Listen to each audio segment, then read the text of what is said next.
If you're living with chronic pain and you've tried everything to improve your quality of life, this episode is for you because Honey Hall is here to show us how to crush chronic pain by hacking your brain. Ha, that rhymes. Burning out? Well, blame your mind, BS.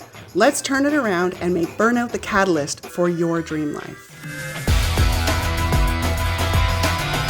The pain can go away. You do not have to suffer in pain.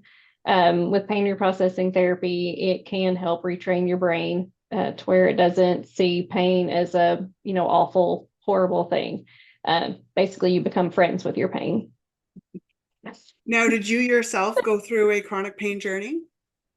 Yes, I did. I didn't realize how bad it was until I did. That was back in 2011. I had done my first marathon, never done any kind of races before, and I did a marathon. Yay. All 26.2 miles.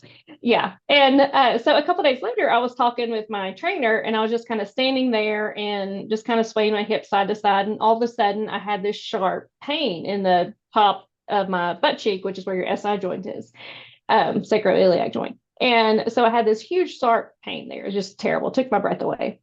And so I didn't think much about it. I was still able to walk, exercise like normal, like nothing changed body-wise. I just had this horrible pain there. And as I got closer to 40, then things got worse, where I ended up where I was having to have a heated pad everywhere in my car, at work, at home. I mean, I was always on the heating pad. I was taking ibuprofen more than I wanted to admit. I would dread sitting at like hard chairs, or if we had to sit for a long time, like for a movie or at a restaurant, conferences.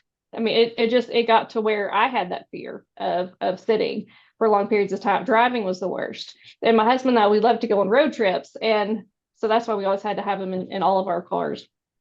And so I found out about pain reprocessing therapy, and I did it on myself, just through meditation, and it worked, but it didn't quite work as well as I thought it should until I did the training for it. And then we did sessions on each other. And the lady asked me, well, what was going on around that time that happened? And I got to thinking, I was like, oh, I completely severed ties with my ex-husband. So I guess that's kind of a big thing. And so then once I made that connection of the two things, then the pain went away. And I rarely ever have any issues with it now. And that was last year. So it's just been amazing. Just making that one small connection was life-changing. So what is pain reprocessing therapy? What that is it retrains your brain to look at pain as if it were safe. And this, of course, means that you've already been through MRIs or surgery consults or things to make sure that it's not an actual like tumor infection or something like that. But most pain, like after you've healed or after surgery or for no reason at all, you can develop pain. And it can become quite debilitating. And with pain reprocessing therapy, we retrain the brain to recognize pain as not a danger signal, as something that's safe. And with that, you basically have become friends with your pain, and y'all live in harmony. So we're not trying to get rid of the pain, because your brain would think of that as something that's very dangerous. And so then it's going to really set off the alarm signals. And so we have it look at it as if it's safe. So give me an example. What type of exercises would you do to get started on that journey? With it, somatic tracking plays a big factor into it. I'll have a patient get comfortable and then just sit there and notice their pain. Is it throbbing? Does it feel like an ice pack? Is it hot? And we just kind of go through those, see if it moves, because a lot of times it moves around in your body once you start paying attention to it, and just feeling it and just telling yourself that it's safe, that nothing I'm about to do is going to harm myself. And amazingly, the pain will just kind of go away. Sometimes it goes away completely. Sometimes it decreases greatly, which people tell me that no, it never goes away. It's always there. And so that's how that helps it. So you were mentioning that you were severing ties with your ex-husband, and this was like a big stressor in your life. How does that relate to the pain reprocessing? A lot of times we hold emotions in our body. A lot of times it's either from a recent stress or from a stress you didn't realize you even had. Just that traumatic severing of ties. So a lot of it can be from that repressed emotions. Like if we're not doing something to physically get what we're feeling out, um, or if like you live in a very stressful environment, you work in a very stressful environment, all those things play a big factor into pain. And your body gets very tense from it, which also increases your pain. And it's just all those little things really add up and you can start having pain. Yeah, I can totally imagine that, I've got a very busy life. I've got a day job. I've got a side job. I've got 4 kids. I'm constantly in this hustle of life.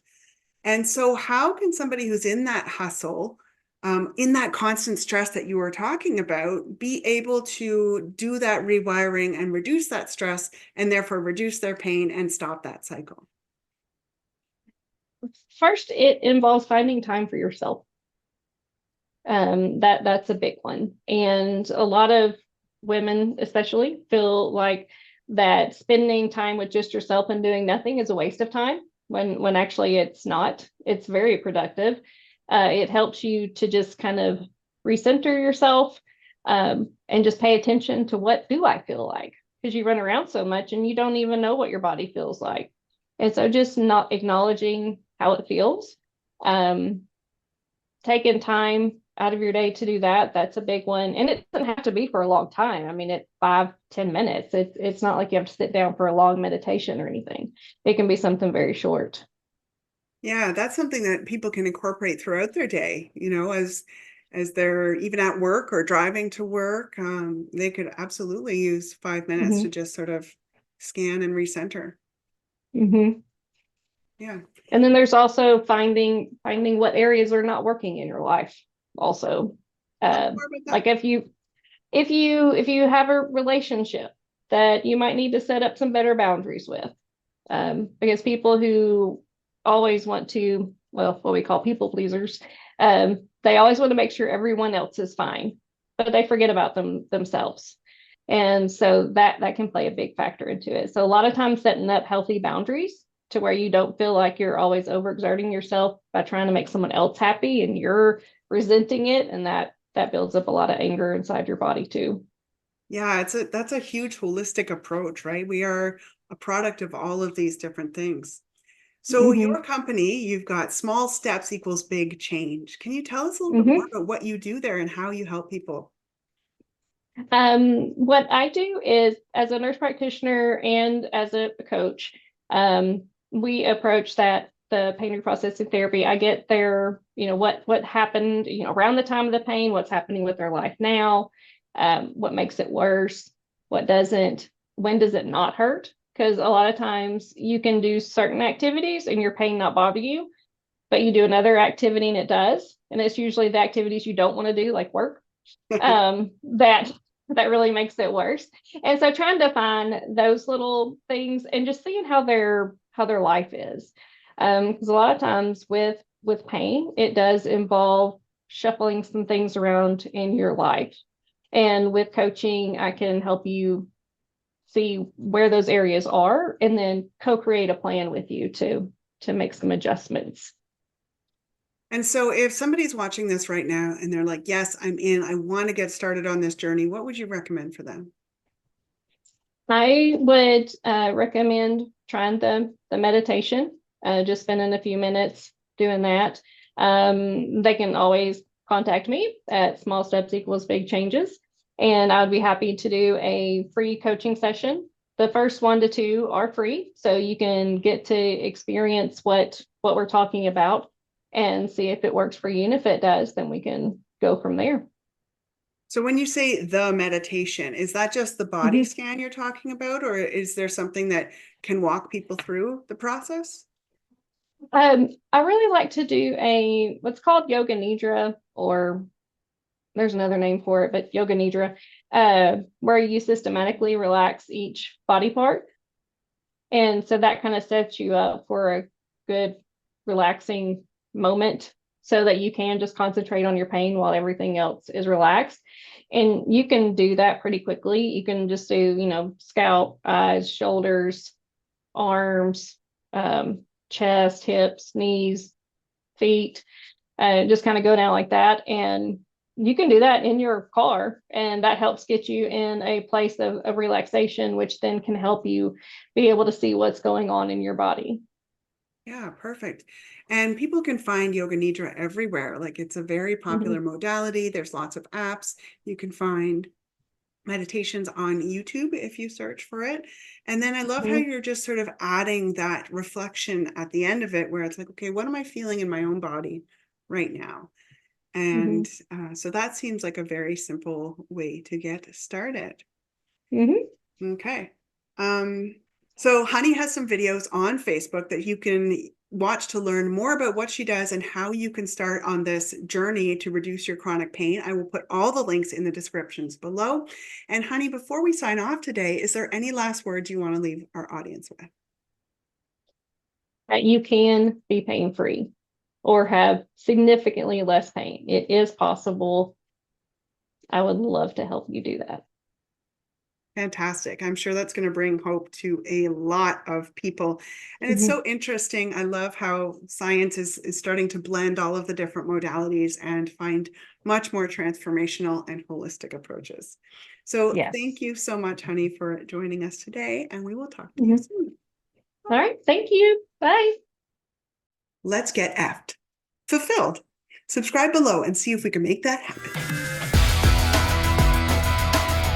And now, we can't possibly leave this episode without some back puns. Doctor, do you know you have terrible posture?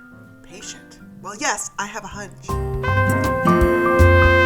A spine surgeon's to-do list. 1, get back to work.